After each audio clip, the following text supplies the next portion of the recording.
مسيو نحن معك من قناة الوطن فوق الجميع. لك عم بتصوروا؟ لك ليش ما قلتوا كنا شفرقنا يشفوا فيه وصرنا على 24 والله. نعم مسيو عم نصور. مسيو بدنا اياك تخبرنا بكل صدق وديمقراطية شو عم بيصير بسوريا، لأنه عم بيقولوا إنه في جرايم. لك كله إشاعات كله إشاعات. أنا بدي أشكر النظام والله على الأمان والهدوء اللي عمل لي إياه في حياتي، بنشكر النظام والله. طيب مسيو ممكن تخبر شو الخدمات اللي قدمت لك اياها الدولة والراحة اللي معيشتك فيها؟ لك انه سؤالك منه امر على هالرقبه لك يا انسي. لكن انا بدي اقول انه انا كان عندي ازمه ماديه وما كنت اقدر اصرف قرش بنوب على عيلتي والله. اجت الدولة والله اخذت لي ولدين على الجيش والحمد لله استشهدوا بالمعارك مع الارهابيين والله، وصار عندي شهيدين والحمد لله.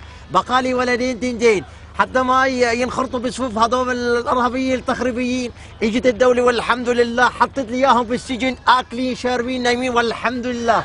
مرتي قد ما قلقت على الاولاد فقع يشيلش بقلبها طقيت واتكلت والحمد لله، وهلا ما عاد عندي مصروف بنوب والحمد لله.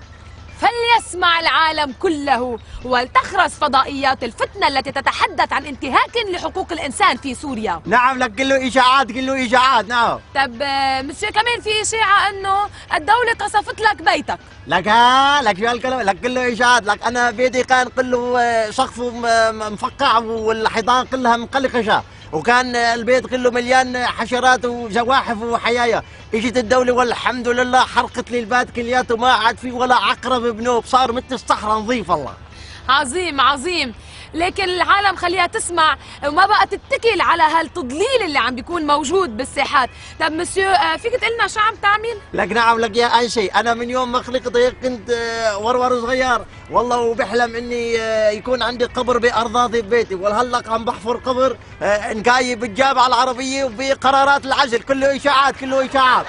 طيب مسيو ميرسي كثير، نحن بنتشكرك لصراحتك والديمقراطية بحديثك. نعم كله اشاعات كله اشاعات.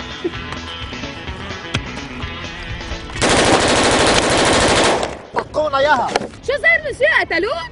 لك يا انسي كله اشاعات كله اشاعات. انا بدي اشكر الدولة لانه حققت لي حلمي، وهي قتلتني لارتاح من هالعيش القحبي. كله اشاعات كله اشاعات.